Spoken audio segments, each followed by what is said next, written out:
Assalamualaikum. Mari kita simak tausiah dari Ustadz Rifki Jakfar Talib tentang keajaiban indahnya sholat. Bismillahirrahmanirrahim. Assalamualaikum warahmatullahi wabarakatuh. Hadirin sekalian, langsung kita masuk ke materi mengenai indahnya sholat. Jamaah yang dirahmati oleh Allah, ada amalan fisik, ada amalan hati. Amalan hati yang paling utama itu iman kepada Allah Subhanahu wa ta'ala. Dan kemudian banyak turunan-turunannya yang lain. Iman kepada Allah, kepada malaikat, kepada kitab, dan semuanya. Tapi amalan hati yang paling besar adalah iman. Dan ada pula amalan fisik. Amalan fisik yang paling utama adalah sholat. Jadi tidaklah seorang hamba mendekatkan diri kepada Allah dengan suatu amalan yang paling dicintai oleh Allah, yang paling cepat diterima oleh Allah, yang paling besar manfaatnya untuk seorang hamba ketika di dunia sampai di akhirat, yang mengalahkan sholat. Tidak ada. Jadi tidak ada amalan fisik yang kita lakukan dalam rangka mengabdi kepada Allah yang lebih utama dibanding sholat. Nah, itulah kenapa ada satu hadis yang insya Allah kita semuanya sudah faham. Dan perkara semacam ini jamaah, bukan perkara yang antum semuanya belum tahu. Tapi insya Allah ini sebagai apa? Penyemangat. Sebagai pengingat. Agar setelah kajian-kajian semacam ini, iman kita naik, amal kita juga meningkat. Jadi itulah fungsinya majelis taklim. Bukan sekedar dari yang tidak tahu menjadi tahu. Tapi kemudian yang sudah tahu semakin ingat dan amalnya kemudian meningkat. Ada satu hadis yang semua di antara kita sudah faham. Awwalu ma yuhasabu bihil abdu yaumal qiyamati salatuhu. Amal yang pertama kali kelak akan Allah hitung, akan Allah hisab, akan Allah nilai dari seorang hamba kelak pada hari kiamat. Amalan tersebut adalah salat. Jadi lanjutan hadisnya ini bisa menunjukkan kepada kita kira-kira nanti di hari kiamat saya selamat atau tidak. Cukup dilihat dari apa? Salatnya. Maka lanjutan hadisnya mengatakan awwalu ma yuhasabu bihil abdu yaumal qiyamati salatuhu. Perkara pertama yang akan Allah hisab nanti dari seorang hamba pada hari kiamat adalah salatnya. Terus dilanjutkan apa? Apabila salatnya baik, saluha sairu amalihi, maka semua amalannya ikut baik. Bukan kemudian yang jelek oleh Allah dihitung baik, bukan. Tapi apa? Orang kalau sholatnya baik, maka kebaikan sholat itu akan menular pada kebaikan-kebaikan yang lain. Di rumahnya baik, di tempat kerja juga baik, akhlaknya baik, muamalahnya baik. Kalau dia seorang pedagang, dengan sholat itu pedagang, dia akan berdagang dengan cara yang jujur, dia tidak akan curang. Nah, maka korelasi hadis ini jamaah, artinya begini. Berarti kalau ada orang sholat, kemudian kebaikan sholatnya itu tidak tercermin di dalam kehidupan sehari-harinya, maka pada hakikatnya sholatnya belum baik. Maka hati-hati. Kalau sholat kita belum baik dengan ciri ibadah-ibadah yang lain belum baik, muamalah belum baik, akhlak juga belum baik, maka silahkan video call dengan malaikat maut. Pasang HP, nanti kalau mau cari nomor teleponnya datang ke Gunung Kidul. Sudah ada yang tahu di sana. Kemarin karena Idul Fitrinya menentukannya telepon sama malaikat katanya. Atau malah sama Allah langsung, lupa saya. Tidak penting lah ya. Pokok video call sama malaikat, ngomong, malaikat kira-kira nanti mau sowan ke rumah saya kapan? Mau nyabut nyawa saya kapan? Kalau malaikatnya bilang minggu depan, maka Anda minta tunda. Oh malaikat gini ya, nanti kirim nomor rekening, kita bisa hitung-hitungan, kalau nambah setahun nambah berapa duit. Bisa enggak kira-kira begitu? Enggak bisa. Maka artinya ketika sholat itu kebaikannya belum tercermin dalam kebaikan amal yang lain, maka Anda jangan berani-berani meninggal dunia. Kenapa? Mesti di alam kubur sengsara. Karena kalau sholatnya tidak baik, semuanya dihitung tidak baik. Kalau sholatnya tidak baik, kemudian yang lain juga tidak baik, kira-kira di alam kuburnya baik apa tidak? Berani mati kalau sholatnya belum baik? Tidak akan berani. Dan begitu pun sebaliknya. Wa in fasadat fasada sairu amalihi. Kalau sholatnya buruk, maka akan menular keburukannya pada amal-amal yang lain. Berarti jamaah, kalau pengen tahu sholat kita baik atau tidak, itu dilihat dari muamalah setelah sholat. Lisannya terjaga apa tidak? Mampu tidak dia untuk melakukan ghadzul basar, menundukkan pandangan? Akhlaknya baik apa enggak? Kalau dia kembali bekerja, di tempat kerjanya curang atau tidak? Nah, itu semua berpengaruh pada sholat.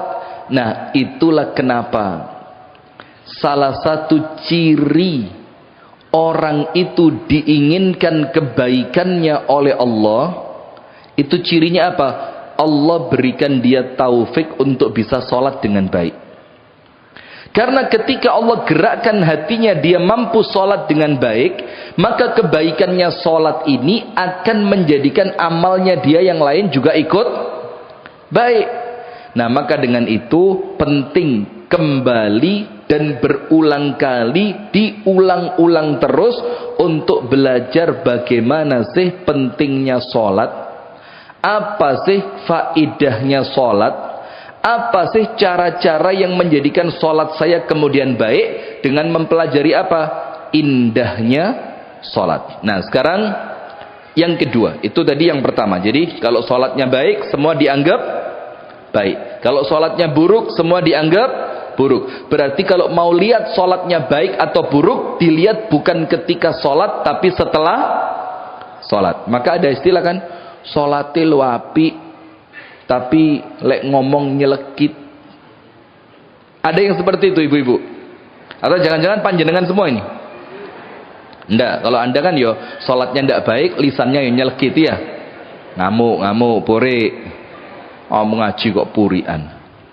Nah sudah, maka kalau ada orang ditanya, lu sholatil wapi, tapi lek ngomong kok nyelekit, maka yo itu ciri bahwa sholatnya belum baik. Nah maka tolak ukurnya itu dilihat setelah sholat. Kenapa begitu? Inna sholata tanha anil fakhsyai wal munkar. Kalau sholatnya sempurna, sholatnya diterima, sholatnya baik, maka sholat itu penjaga kita.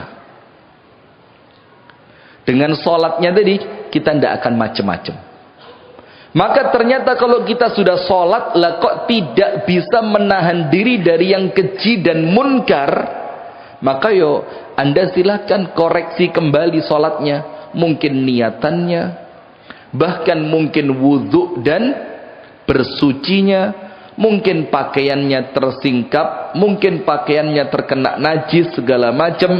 Maka yo silakan dicek aja mana bagian yang salah di dalam sholat anda. Maka ada satu cerita, Amirul Mukminin Umar ngirim pasukan perang. Tidak lama setelah pasukannya dikirim, komandan peletonnya ngirim surat. Ngirim apa? Surat. Minta pasukan tambahan. Dikirimi pasukan tambahan sama Amirul Mukminin. Pasukan tambahannya datang, perang lagi, komandannya nulis lagi, panglima perangnya minta pasukan tambahan. Apa katanya Umar? Perbaiki sholat kalian, karena pertolongan itu datang dengan baiknya sholat. Ternyata apa? Ada sebagian dari jamaahnya itu yang ketika sholat ceritanya wudhunya atau bersiwaknya tidak sempurna. Akhirnya dengan itu jamaah, apa yang terjadi? Akhirnya dengan itu mendapatkan kekalahan di dalam perangnya. Sudah. Sekarang poin yang kedua. Salah satu yang menunjukkan indahnya sholat, sholat ini sama sekali berbeda dengan ibadah yang lain. Sama sekali berbeda. Ini ibadah yang paling spesial, yang paling utama, yang paling keren. Sampai kalau panjenengan pernah merasakan sholat sampai iso nangis, maka setelah sholat kayak Anda ngelihat dunia itu kayak tidak ada artinya. Dan insya Allah setiap dari kita pernah lah dapat momen-momen seperti itu.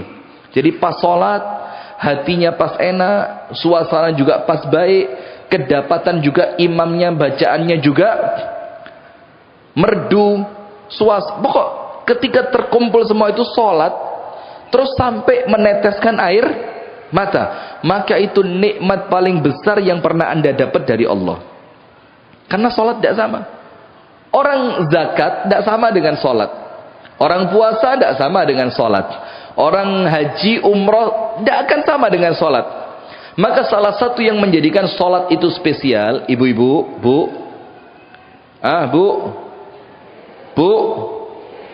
panjenengan nggih sholat sehari berapa kali? Berapa kali? Loh, bingung kan? Ini padahal perkara prinsip loh ini. Sehari sholat berapa kali, ibu-ibu? 5 ya? 5. Alhamdulillah. Berarti gak sunnah belas, wis gak apa-apa. Berarti ibu-ibu boleh lah. Buat ibu-ibu boleh, gak apa-apa wis. Ibu-ibu pokok cukup sholat 5 waktu, poso Ramadan, menjaga kehormatan, taat suami, masuk surga. Tapi ya abot. Sudah, begini. Salah satu perkara yang menjadikan sholat itu spesial, silakan kita cek masing-masing nanti kalau kita pulang. Jadi salah satu indahnya majelis taklim itu jamaah, kalau panjenengan pulang, panjenengan ngecek. Itu maka ilmunya insya Allah barokah. Ilmunya masuk. Dan insya Allah ilmunya itu akan langgeng. Jadi suatu hal panjenengan mulai perlu ilmu, Anda wis punya simpanan di sini. Jangan mulai ngaji, mulai ngaji turu menelali gak ditulis eman-eman. Begini, Anda silakan cek semua perintah Allah kepada Nabi Muhammad, semua itu Allah perintahkan dengan perantara malaikat Jibril. Betul apa enggak? Itu semuanya lewat malaikat Jibril. Perintah jihad, perintah untuk memerangi orang-orang yang memerangi agama Islam, perintah untuk menunaikan zakat, perintah untuk hijrah, perintah untuk memulai dakwah terang-terangan, perintah untuk menyampaikan risalah dari Allah, semuanya lewat malaikat Jibril. Kecuali perintah apa? Salat. Dan panjenengan tahu momennya apa? Allah memanggil Nabi Muhammad ketika Al-Isra wal Mi'raj. Untuk salah satu kepentingannya adalah memerintahkan wajibnya sholat. Itu momen terjadi di saat apa? Apa? Lah iya, Isra Mi'raj itu di momen apa? Ramadan. Barakallahu fiik. Amul Huzn. Ketika Rasulullah sedang apa? Sedih. Dengan wafatnya siapa? 2 orang penting dalam hidupnya Nabi Muhammad. Yang pertama, wafatnya pamannya yang bernama Abu Talib. Yang kedua, wafatnya istri yang paling menopang dakwahnya, Siti Khadijah radhiyallahu taala anhuma. Nah, maka di sini ada makna jamaah. Jangan kemudian sekedar Isra Mi'raj. Enggak. Ketika Allah melakukan Isra Mi'raj terhadap Nabi Muhammad, Al-Isra diperjalankan di waktu malam dari Mekah menuju Baitul Maqdis. Semoga Allah berikan pertolongan kepada saudara kita di Palestina, Allahumma amin. Kemudian sampai Baitul Maqdis, di Mi'raj. Mi'raj itu dinaikkan ke atas sampai Sidratul Muntaha. Kemudian apa? Mendapatkan perintah salat. Di sini ada makna, berarti ketika orang itu sedang sumpek, tidak ada perkara yang paling keren untuk menghilangkan kesumpekannya kecuali sholat, mendatangi Allah. Nabi Muhammad sumpek dalam tanda kutip, karena tidak mungkin bahasa sumpek untuk Nabi Muhammad itu tidak cocok. Tapi kalau gundah gulana karena ditinggal orang-orang terbaiknya, itu Nabi Muhammad sedih. Jangankan itu, ditinggal wafat anaknya, namanya siapa? Ibrahim. Sedih tidak Nabi Muhammad? Sedih. Innal qalba la yahzan wal aina la tadma'. Hati pasti sedih, kata Nabi Muhammad.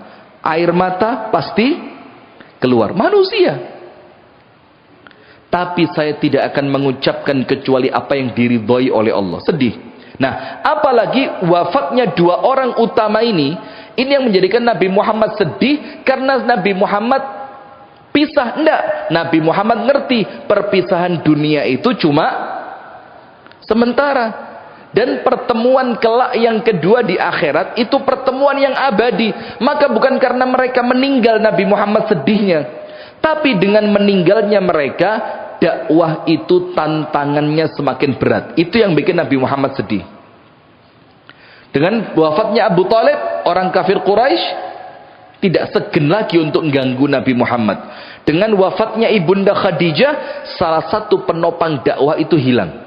Maka itu yang bikin Nabi Muhammad sedih. Maka bagaimana caranya? Allah hilangkan kesedihannya dengan mendekat kepada Allah. Kalau Nabi Muhammad mendekatnya kepada Allah lewat Isra wal Mi'raj, panjenengan bisa Isra Mi'raj?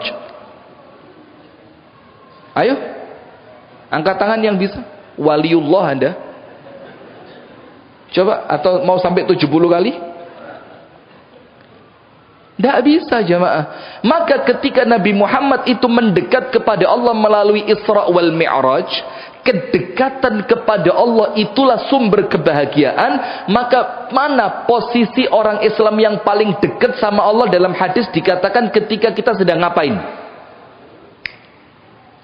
Aqrabu ma yakunu al-'abdu ila rabbih wa huwa sajid.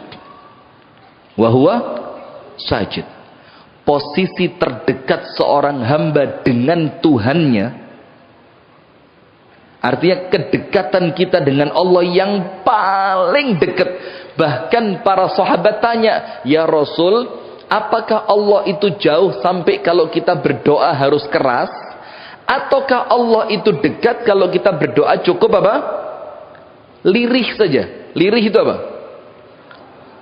Dengan suara yang sir, syahdu, pelan, tenang.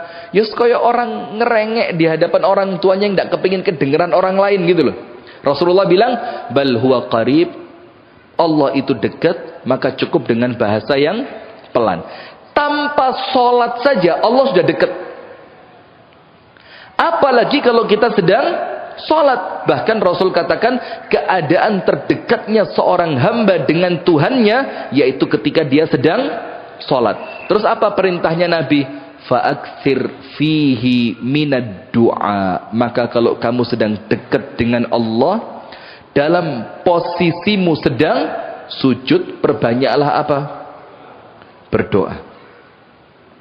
Perbanyaklah berdoa. Nah, maka di situ jamaah, artinya ketika kita sedang sumpek, maka indahnya sholat itu ngilangi sumpek. Allah panggil Nabi Muhammad, bagaimana biar sumpeknya hilang dalam tanda kutip untuk kalimat sumpek ya. Allah perintahkan wajibnya sholat.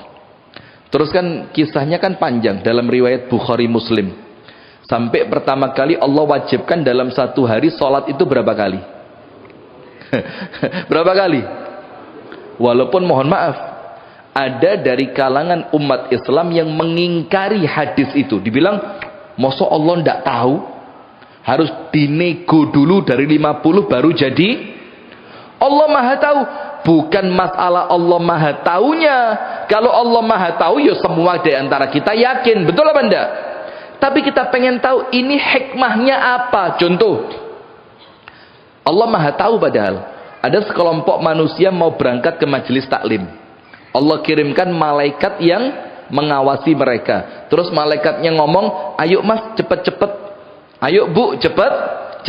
Setelah mereka sampai di tempat, malaikatnya ikut duduk. Terus Allah tanya, malaikat mereka ngapain? Padahal Allah tahu apa enggak?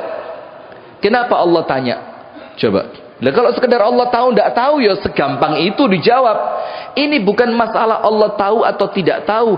Ini masalah Allah ingin membanggakan manusia yang taat kepadanya di hadapan malaikatnya. Sama seperti perkara sholat ini. Supaya kita ngerti, kenapa sih Allah itu minta sholat bukan 5 waktu, tapi awalnya 50. Karena saking cintanya Allah kepada sholat, dan saking pentingnya sholat untuk kehidupan kita. Sampai Allah itu kepinginnya apa? Ojo leren sholat. Itulah sampai kemudian, sholat itu bukan cuma yang wajib, tapi ada sholat sunnah. Karena apa? Ya wes lah, katakan yang wajib cuma 5. Tapi ada sholat apa? Rawatib. Ada sholat duha. Ada sholat tahajud. Bahkan ada sholat sunnah yang namanya sholat sunnah mutmainnah. Apa? Mutlaqoh. Ya boleh lah, mutlak boleh. Tapi kalau secara ilmu bahasa, karena sholat itu mu'annats, maka sifatnya harus mu'annats. Sholat sunnah mutlaqah. Kenapa? Saking pentingnya sholat, saking hebatnya sholat, saking cintanya Allah ketika seorang hamba itu mengibadahi Allah lewat sholat. Maka Allah minta berapa? 50. Turunlah Nabi Muhammad SAW berjumpa Nabi siapa? Nabi Musa. Muhammad, tak beritahu ya, baliau sama Allah. Kenapa? Umatmu tidak akan kuat. Ini pengalaman kata Nabi Musa. Karena Nabi Musa umatnya siapa? Bani Israel. Anda tahu sendiri ya, seperti apa Bani Israel. Kata Nabi, ini pengalaman ini. Baliau munggau, jaluk keringanan. Naik lagi Nabi Muhammad SAW. Ya Rabb, umat saya tidak kuat ya Allah kalau 50. Turun. Ketemu Nabi Musa balik, sampai terakhir Nabi Muhammad turun kepada Nabi Musa. Sama Nabi Musa ditanya, berapa? 5. Balik. 5 abot. 5 berat. Karena umat zaman dulu sholatnya berapa? Di waktu pagi dan sore. Itu tok sholatnya. Maka harapannya Nabi Musa, ya padakno lah mbek umat sebelumnya 2 saja.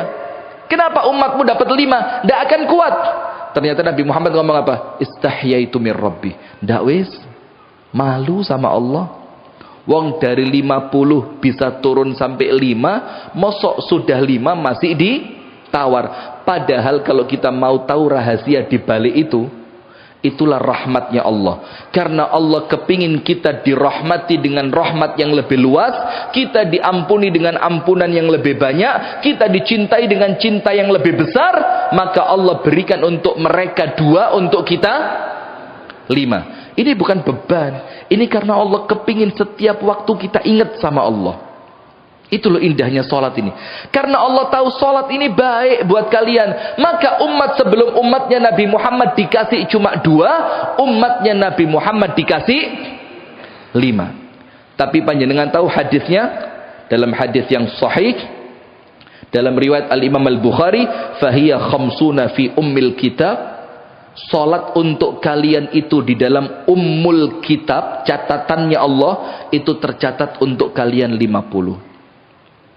Wahia khamsun alaika, tapi untuk kalian cukup dilakukan 5 kali. Tapi secara catatannya Allah, orang yang salat 5 kali Allah tuliskan seperti salat berapa? 50. Nah, termasuk ini jamaah, termasuk bagaimana Allah meminta kita salat itu. Ini Anda bisa buka nanti dalam Al-Quran begini. dalam surat As-Saffat. Surat apa? As-Saffat. Ayat yang paling terakhir, 3 ayat terakhir. Tidak usah ditulis ya, tidak usah. Apal kabeh kan. Ibu-ibu paling apal. Wong rego Lombok ya apal, mosok ayat Quran gak apal. Cabai sekarang berapa, Bu? Naik ya? Apa sudah turun? Oh, sudah turun ya. Berapa sekarang per kilo? Soporo di tempat saya lebih mahal, tak ekspor ke sini. Berapa cabai, Bu? 25? Ya sik murah genku berarti. Mau beli dari saya enggak? Totolan. Enggak boleh jualan di masjid. Begini. Allah Ta'ala berfirman di 3 ayat terakhir surat As-Saffat. Walaqad na'lamu annaka yadhiqu sadruka bima yaqulun. Allah berfirman, dan sungguh kami tahu, kata Allah, bukan kami tidak tahu, bahwasannya dirimu itu sempit hatinya. Karena apa? Bima yaqulun, karena apa yang mereka ucapkan. Berarti ibu-ibu sing gampang baperan itu yakin kurang sholat. Gampang baperan ngelihat statusnya temen, nyindir aku, mentolo tak perkes lambene. Ibu-ibu ini loh ya. Terus ustaz ceramah, malah nyindir maneh. Ceramah lek ra nyindir apa ya ora iso. Loh, kalau panjenengan ndak kesindir ndak usah datang ke pengajian. Betul ndak? Jadi kalau pengajian kesindir ya memang itu yang dicari supaya memperbaiki, untuk sarana introspeksi. Mana yang perlu diperbaiki ditandani. Lah panjenengan ke bengkel, montirnya tanya, "Rusak apa nih, Mas?" Kan sing rusak. Apa kira-kira kata bingkil? Terus dia apa nih, Mas? Dijebol lah merisan mesinnya ya. Engko lek jebol tak dandani. Kan tidak mungkin. Anda ke bingkil karena mesinnya apa? Nah, kita ini semuanya ya bukan merasa kita ini rusak, tapi yo sadar diri lah, sadar diri. Nah, maka Allah berfirman, "Walaqad na'lamu annaka yadhiqu sadruka bima yaqulun." Kami tahu Muhammad, kami tahu, kata Allah. Bukan kami membiarkan, bukan kami itu cuek, bukan kemudian kami itu ingin kamu celaka, ingin kamu enggak. Tapi supaya umatmu dapat pelajaran, kami tahu hatimu sempit atas apa yang mereka ucapkan. Engkau dibilang tukang syair, engkau dibilang tukang sihir, engkau dibilang orang gila, anak-anakmu diceraikan dari suaminya. Kami tahu, kata Allah. Terus obatnya apa? Fasabbih bihamdi rabbika wa kum minas sajidin. Fasabbih, maka balaslah omongan mereka yang bikin hatimu sumpek tadi dengan apa? Tasbih. Ucapkan apa? Subhanallah, subhanallah. Atau secara umum zikir apapun. Pokoknya sumpek wiritano. Dan semuanya tahu kan? Alladzina amanu wa tatma'innu qulubuhum bi dzikrillah. Ala bi dzikrillah tatma'innul qulub. Dengan zikir hati menjadi apa? Tenang. Maka Allah mengatakan kepada kita semua ini, Bu, sing baperan, Bu, mana angkat tangan? Mana yang baperan? Angkat tangan. Kalau tidak mau angkat kaki lu nanti. Wah, itu ngaku, Masya Allah, bagus, Bu. Sepanjang sama kayak istri saya, baperan pol. Pokoknya saya kalau pengajian sudah ngomong poligami itu pulang baper istri saya. Padahal tidak usah khawatir, orang itu lek ake ngomong wedi. Jadi orang itu tong kosong. Jadi lek ceritane poligami berarti gak wani, sehingga dia cuma memuaskan lewat kata-kata saja. Tapi sing meneng-meneng ini malah medeni. Yang diem-diem ini malah menakutkan ini. Serius. Maka kalau panjenengan punya suami kok menengan, wah wis, hati-hati. Mulai kompor rumah tangga muncul ini ya. Nah, sudah. Maka apa obatnya? Allah berfirman, obatnya zikir. Obatnya apa? Zikir. Dan panjenengan tahu zikir paling utama itu apa? Salat. Maka ayatnya oleh Allah dilanjutkan, fasabbih bihamdi rabbika wa kum minas sajidin. Maka bertasbihlah kepada Tuhanmu dan termasuklah di antara orang-orang yang sujud. Sujud di sini maksudnya panjenengan sama Allah disuruh apa? Salat. Contoh yang lain, dalil bahwa sujud itu bermakna salat apa? Ada seorang pembantu Nabi Muhammad yang kerjaannya dia itu cuma dua, membawakan sendalnya Nabi dan menyiapkan air wudhunya Nabi. Terus Nabi Muhammad mau terima kasih sama orang itu. Nabi Muhammad bilang apa? Sudah, saya ini mau terima kasih sama kamu, silahkan kamu minta apapun saya kasih. Ternyata orang itu mintanya apa? As'alu murafaqataka fil jannah. Saya minta jadi teman panjenengan di surga. Permintaannya lihat, coba kita yang ditawari Alphard. Njaluk tak kei rabi maneh. Njaluk tak kei ruko 5 lantai punya 5. Nah, kalau disuruh minta, kita mesti mintanya duniawi. Tapi sahabat Nabi ngerti, kalau saya mintanya dunia, dunia cuma berapa tahun. Saya minta kenikmatan yang abadi. Maka mintanya apa? Saya minta jadi teman panjenengan di surga. Nabi Muhammad juga kaget. Waduh, lo teman saya di surga itu para nabi, para rasul. Lah sampean sopo? Kan bingung ini. Maka ada obatnya. Apa itu? Tolonglah saya, kata Nabi Muhammad, untuk mewujudkan keinginanmu mendampingi saya kelak di surga dengan apa? Bikathratis sujud, dengan memperbanyak sujud. Bukan berarti moro-moro sujud, kate turu sujud. Bukan, artinya di sini apa? Salat. Dan ini pula dalil untuk salat sunnah mutlak. Ini dalilnya. Nah, maka ketika Allah berfirman dalam surah As-Saffat, ini kalau yang ini tidak usah diedit, ini sama ini ya. Allah berfirman begini, وَلَقَدْ نَعْلَمُ أَنَّكَ يَضِيقُ صَدْرُكَ بِمَا يَقُولُونَ فَسَبِّحْ بِحَمْدِ رَبِّكَ وَكُمْ مِنَ السَّاجِدِينَ. Maka kalau kepingin sumpeknya hilang, Allah suruh zikir dan salat. Dan sebaik-baiknya zikir adalah zikir yang dibaca di waktu salat. Dan panjenengan tahu Imam Nawawi mengatakan apa? Ajma'atil ummatu ala anna afdhala dzikri tilawatul Quran. Umat Islam sudah sepakat, ibu-ibu, bahwasannya utama-utamanya zikir itu qiraatul Quran. Dan qiraatul Quran yang paling utama, silakan dicek di kitab-kitab itu, adalah qiraatul Quran yang digunakan untuk sholat. Maka ayatnya klop, disuruh zikir. Sebaik-baiknya zikir adalah tilawatul Quran. Dan sebaik-baiknya tilawatul Quran adalah tilawah yang digunakan untuk sholat. Ketika sholat, maka setiap orang yang sholat mesti sumpahnya hilang.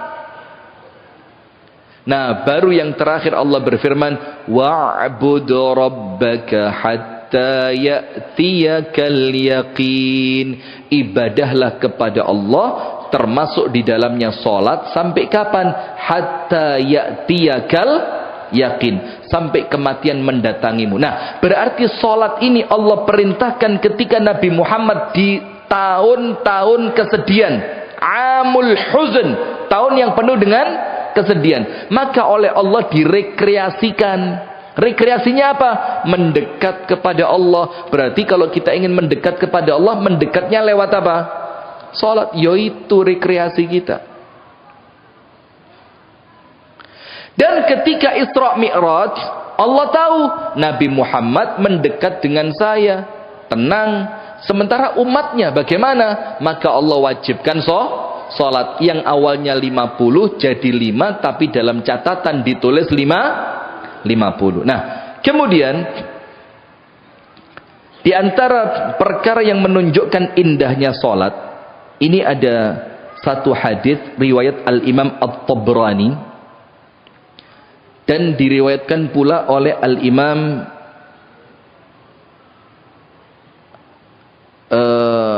At-Tirmidzi kalau saya tidak lupa, tapi yang jelas Al-Imam At-Tabrani. Dan hadis ini dihasankan oleh Al-Imam Al-Munziri dan Asy-Syaikh Al-Albani. Jadi Asy-Syaikh Al-Albani mencatatkan hadis ini, mentakhrij hadisnya hasan. Rasulullah sallallahu alaihi wasallam bersabda, An Abi Hurairah radhiyallahu taala anhu anna Rasulullah sallallahu alaihi wasallam marra biqabri rajulin. Rasulullah melewati kuburannya seseorang. Ketika Rasul lewat kuburan, Rasulullah manfaatkan itu. Jamaah perhatikan. Kemudian Rasulullah tanya, "Man sahibu hadzal qabri?" Ini kuburannya siapa? Kalau Rasul tanya mesti ada sesuatu ini. Mesti ada sesuatu. Ini kuburannya siapa? Maka faqalu fulan ibni fulan. Ya Rasul, ini kuburannya si fulan bin fulan. Rasulullah mengatakan, raka'atani ahabbu ila hadza min baqiyati dunyakum. Salat 2 rakaat. Dalam riwayat yang lain, salat 2 rakaat sunnah. Artinya apalagi yang wajib. Raka'atani 2 rakaat, dalam riwayat yang lain dikatakan nafilah, salat sunnah 2 rakaat. Lebih dicintai oleh penghuni kubur ini dibandingkan apa? Dibandingkan seluruh yang tersisa dari dunia kalian. Maksudnya begini, penghuni kubur ini kalau dapat kesempatan kembali ke dunia dan dia disuruh milih, berarti ini sudah orang yang di dalam kuburan ini wes melek apa? Melek akhirat. Dia ngerti mana yang manfaat, mana yang tidak manfaat. Dia ngerti mana yang utama, mana yang tidak utama. Maka kata Nabi Muhammad, 2 rakaat sholat sunnah, kalau ditawarkan kepada penghuni kubur ini, ketika dia bisa kembali ke dunia, terus dikasih penawaran, kamu balik ke dunia, mau sholat sunnah 2 rakaat, atau kamu balik ke dunia, dikasih dunia seisinya. Apa kata Nabi Muhammad? Pasti dia milih sholat 2 rakaat. Maksudnya apa ini jamaah?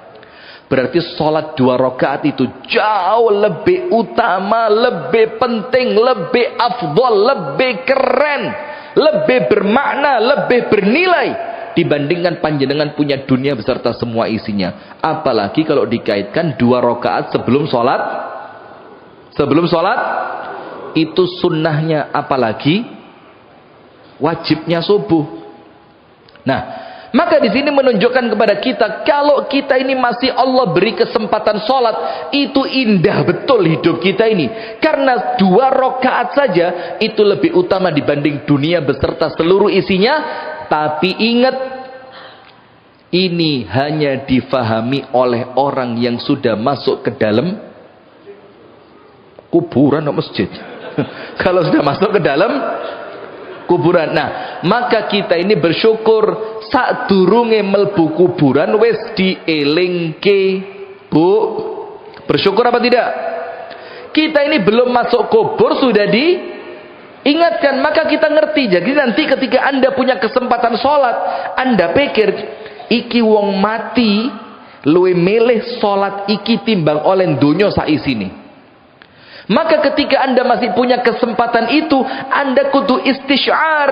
Apa istisyar itu? Ngerasakno, ini saya sedang mengamalkan suatu ibadah yang tidak bisa ditukarkan dengan dunia beserta isinya.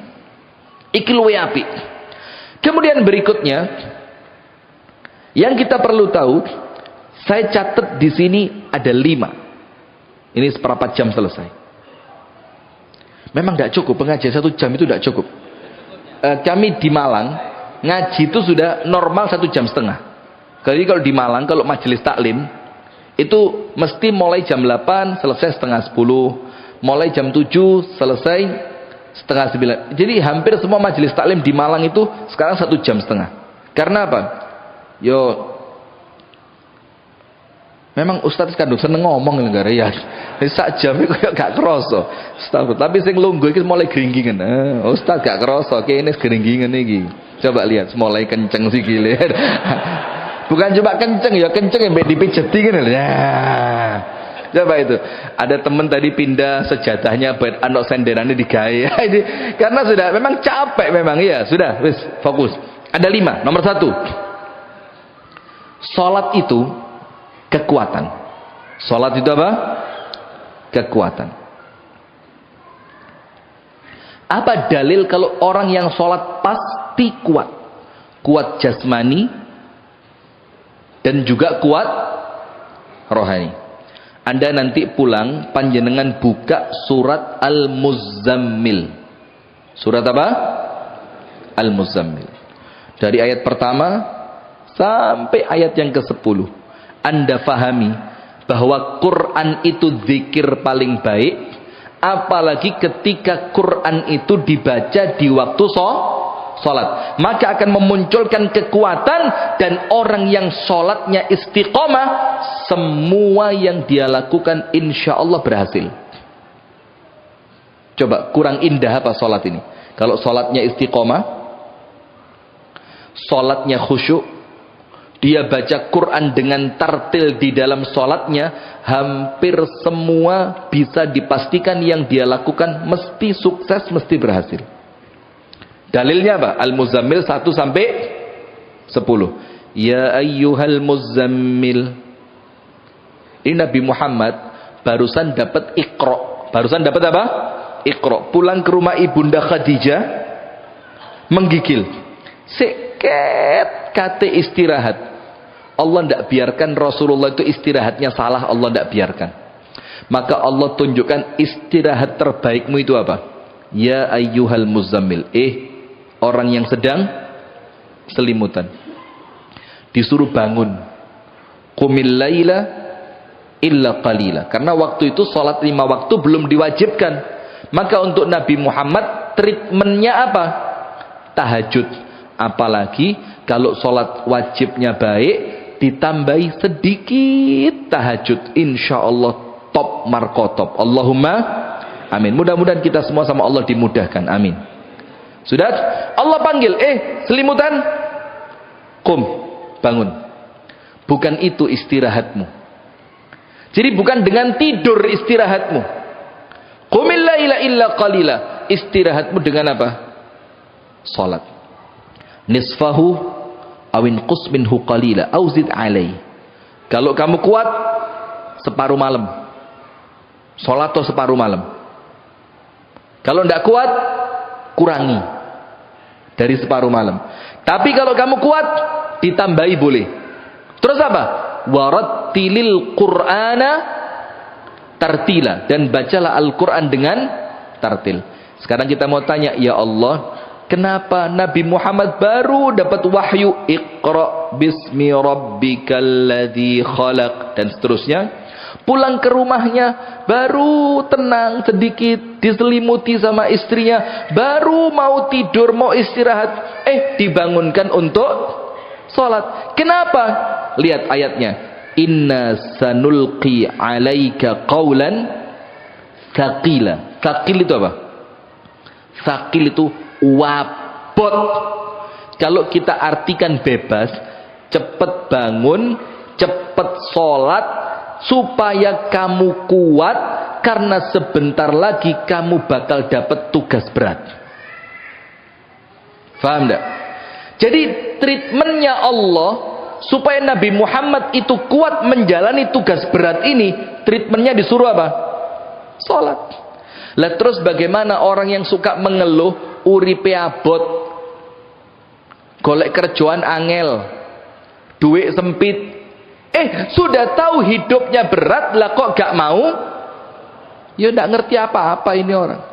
Orang kalau ngerti sholat, ndak ada yang berat dalam hidupnya. Kenapa? Karena sholat itu nomor 1 kekuatan. Nomor 2,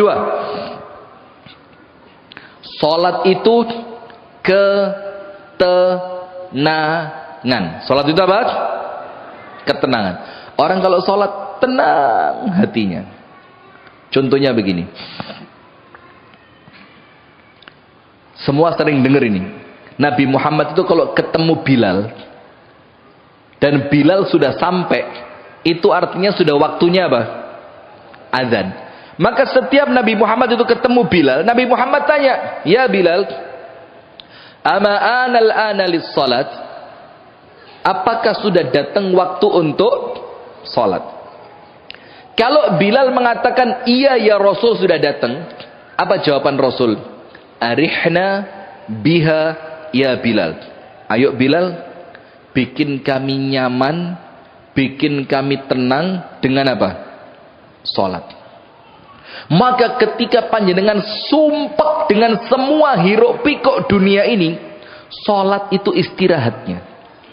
Maka orang kalau istirahat kerjalah kok leye-leye, rokokan, ngopi, itu bukan istirahat. Balik kerja maneh, gak balik tenagane dengan istirahat yang tadi. Coba ketika istirahat dia salat, masuk masjid, masuk musola, masuk tempat salat, bawa pakaian untuk salat, istirahat, ganti baju yang rapi, salat khusyuk, tenang, ya Allah. Maka kekuatannya muncul dan itulah istirahat yang sesungguhnya. Maka salat itu rahatun nafs. Kenapa salat itu rahatun nafsi? Lihat. Di dalam hadis Rasulullah sallallahu alaihi wasallam bersabda, "Idza qama ahadukum fi salatihi fa innahu yunaji rabbahu." Ketika salah seorang di antara kalian itu sedang salat, maka dia sedang apa? Berkomunikasi dengan Tuhannya. Coba, ibu-ibu punya teman curhat yang kalau panjenengan curhat sama dia moro-moro tenang gitu, punya enggak? Bu? Punya teman curhat yang kalau curhat sama dia moro-moro ayem gitu, pernah? Punya? Bagus mana teman curhat Anda dibandingkan curhat sama Allah Ta'ala? Ya tidak bisa dibandingkan, jelas baik Allah. Nah, maka Rasul mengatakan ketika salah seorang di antara kalian sedang sholat, maka dia sedang bermunajat, yunaji, sedang berkomunikasi dengan siapa? Allah. Maka ketika panjenengan itu sholat, mulai takbir Allahu Akbar, langsung munculkan perasaan saya sedang berbicara dengan Allah. Maka setiap lafaz-lafaznya itu tidak akan keluar sembarangan. Wong Al-Fatihah saja, tahu tidak? Itu kan setiap selesai satu ayat dijawab tidak sama Allah? Langsung dijawab. Itu berkomunikasi. Ketika Anda rukuk, Subhana Rabbiyal Azim, boleh ditambahi wa bihamdihi. Ketika Anda sujud, Subhana Rabbiyal A'la, boleh ditambahi wa bihamdi. Itu rasakan Anda sedang ngomong sama Allah, Anda sedang cerita sama Allah, Anda sedang memuji Allah. Maka ketika itu hati ini pasti jadi tenang. Allah akan hadir dengan rahmatnya ke dalam hati Anda untuk memasukkan ketenangan ke dalam hati Anda. Itu yang kedua. Nomor 3, salat itu adalah penyelesai masalah. Bu, kalau sedang ada masalah panjenengan ngapain? Jemaah, kalau lagi ada masalah ngapain? Ana duit gak? Jangankan ketangkep polisi loh. Mesti yang pertama kali, ini saya ya. Ya mudah-mudahan panjenengan tidak begitulah. Saya datang ke Namira yang sebelum ini, itu mobil saya kena jepret kamera perempatan situ. Sudah sampai rumah 3 hari berikutnya dapat undangan dari kepolisian. Wis apa iki rek? Padahal saya ceramah di Namira kemarin gak diedit belas sih, berarti lah aman. Ternyata apa? Sesuai penangkapan kamera kami, mobil dengan nomor polisi sekian telah melewati marka lampu merah, ditutup no foto nih. Wih tenanan rek, ya Allah. Saya mikir apa? Iki dunyo iki.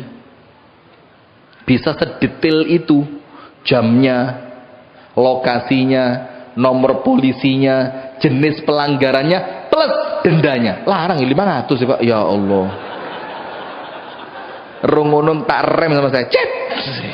Karuan ngerem timbang 500 iki ya. Itu dunia itu. Itu apa? Dunia. Ya apa nanti akhirat. Nah, maka jamaah, salat ini menyelesaikan semua masalah. Ayat yang pertama, wasta'inu bis-sabri was-salat. Maka saya mau cerita begini tadi.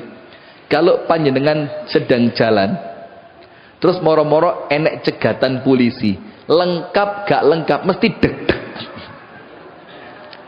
Iya benda, mesti deg. Terus kalau sama polisi dicegat, ternyata panjenengan gak lengkap. Itu yang saya pikir pertama kali, sopo ya koncoku polisi sing iso tak telepon. Bayangin, yang kita ingat ternyata manusia lemah yang tidak punya kekuatan apapun. Panjenengan sama kayak saya. Mesti golek telepone sopo koncoku dadi polisi iso tak telepon nanti. Oh, Mbak, teman saya mau ngomong. Ini lho, Pak, polisi ini kadang-kadang mau ngapain? Udah. Ini urusannya. Udah, Pak, ini teman saya mau ngomongin, Pak. Ya, siap dan. Ini enggak tahu ini antara edit atau tidak edit enggak tahu sih. Siap dan. Baik, Pak, silakan, Pak, lanjut. Masya Allah. Padahal pertolongan itu bukan dari manusia. Allah minta tolonglah kepada Allah dari masalah-masalah yang muncul dalam kehidupanmu dengan sabar, bis-sabri, dan salat, was-salat. Maka artinya kalau salat tidak menyelesaikan masalah dunia kita, maka tidak mungkin salat panjenengan menyelesaikan masalah akhirat panjenengan. Tidak mungkin. Kalau urusan dunia yang gampang saja tidak selesai dengan sholat, terus mana mungkin sholat panjenengan akan menyelesaikan urusan akhirat panjenengan? Tidak mungkin. Dalil yang kedua, bahwasannya sholat itu menyelesaikan masalah, disebutkan oleh Ibunda Aisyah dalam hadis yang sahih, kana sallallahu alaihi wasallam idza hazabahu amrun fazi'a ila salat. Nabi Muhammad itu ketika dikejutkan dengan suatu masalah, dikejutkan dengan suatu, misalkan ibu-ibu dikejutkan dengan masalah, masa bojoku rabi maneh? Itu apa yang Rasul lakukan? Fazi'a ila salat. Langsung Rasulullah bersegera menunaikan salat. Karena Rasul tahu wasta'inu sabri was salat. Rasul tahu salat ini berkomunikasi dengan Allah. Rasul tahu di dalam salat ketika saya sujud, doa saya didengar dan dikabulkan oleh Allah. Rasul tahu keadaan seorang hamba yang paling dicintai oleh Allah ketika dia salat. Rasul tahu. Maka ketika muncul masalah, langsung fazi'a ila salat. Langsung bersegera melakukan salat. Selesai salat, insyaallah Allah beri jalan keluar. Allahumma amin. Tapi sayangnya enggak. Kita kalau ada masalah lupa sholat. Padahal sholat itu menyelesaikan masalah. Nomor satu, sholat itu kekuatan. Dalilnya surat Al-Muzammil. Nomor dua, sholat itu mendatangkan ketenangan. Karena dalam sholat ada zikir. Zikir itu menenangkan hati orang beriman. Dan zikir yang paling baik adalah qiraatul Quran, apalagi qiraatul Quran yang dibaca ketika sholat.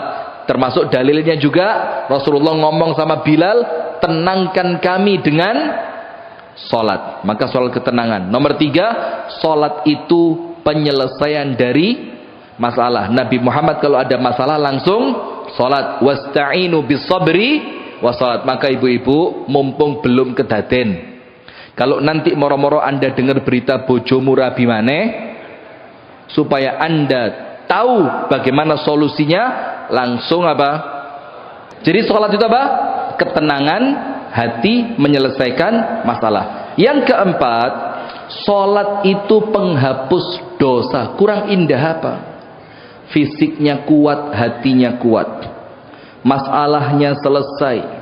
Ketenangan hati Allah munculkan. Kemudian apa lagi? Ketenangan hati Allah munculkan. Plus indahnya sholat apa? Orang setelah sholat dosanya habis. Ada dua dalil minimal, tapi dalilnya banyak. Saya sebut dua. Yang pertama begini. Ada seorang laki-laki habis melakukan sesuatu dengan seorang perempuan, ya kan? Kemudian dia lapor sama Nabi Muhammad, "Ya Rasul, saya nyesel ya Rasul, saya tobat ya Rasul."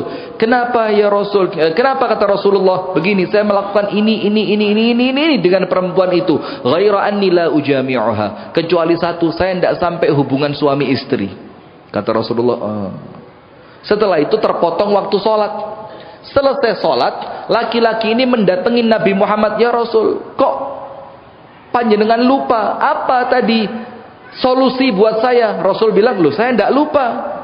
Terus bagaimana masalah saya?" Rasulullah bilang, "Ama shallaita ma'ana?" "Loh, panjenengan tadi kan ikut sholat bareng kami." Dia bilang, "Na'am, shallaitu ma'ak." "Saya sholat bareng panjenengan." Apa Rasul bilang? "Insharif, sudah pulang aja. Dosamu sama Allah sudah diampuni." Subhanallah, lihat. Terus gitu panjenengan tidak mau sholat? Eman. "Insharif," kata Rasulullah, "pergi. Dosamu sudah diampuni." Padahal ini bukan dosa kecil loh ini. Sama perempuan loh ini. Macem-macem, sak-macem. Dalil yang kedua, Rasulullah SAW bersabda, "Ma min rajulin yuznibu dzamban thumma yaqumu fayatatahharu thumma yusalli thumma yastaghfirullah illa ghafaralah." Tidaklah ada seorang manusia melakukan dosa. Setelah dia melakukan dosa, kemudian dia wudu, kemudian dia sholat. Setelah sholat dia istighfar, kecuali semua dosa yang dia lakukan tadi oleh Allah sudah diampuni. Oleh Allah sudah diampuni. Subhanallah. Coba lihat, sholat itu penghapus dosa. Dan yang terakhir, sholat itu untuk narik rezeki. Bu, ilfil kabeh ibu-ibu. Allah. Tenang Bu, aman, dunia tidak pecah. Sudah, yang terakhir, yang kelima, sholat itu penarik apa? Rezeki. Panjenengan nanti pulang, buka di surat Toha ayat 132. Itu salah satu ayatnya. Surat apa? Toha. Ayat berapa? 100. Ayat berapa Bu? 132. Ayat berapa Ustazah? 132. Tulis G. Toha 132. Allah Ta'ala berfirman di sana, "Wa'mur ahlaka bis-salati wastabir 'alaiha." Dan perintahkanlah keluargamu untuk melaksanakan salat. Wastabir 'alaiha. Dan sabarlah untuk mendirikan sholat. Maka ketika kita sholat, Allah minta mendirikannya dengan apa? Sabar. Sing telaten, sing istiqomah ketika sholat. La nas'aluka rizqa. Allah bilang, kami tidak minta rezeki sama kalian. Kami tidak minta rezeki sama kalian, kata Allah. Nahnu narzuquk. Justru kami yang memberi rezeki kepada kalian. Wal aqibatu littaqwa. Dan kesudahan yang baik nanti di hari kiamat untuk orang-orang yang bertakwa. Maka dalam ayat ini takwa itu ya sholat tadi. Dan Allah berfirman, perintahkan keluargamu untuk sholat. Kami tidak minta rezeki, kami yang ngasih rezeki. Apa tafsirnya ayat ini? Disebutkan oleh para ulama, inilah rahasia pembuka pintu rezeki, yaitu sholat.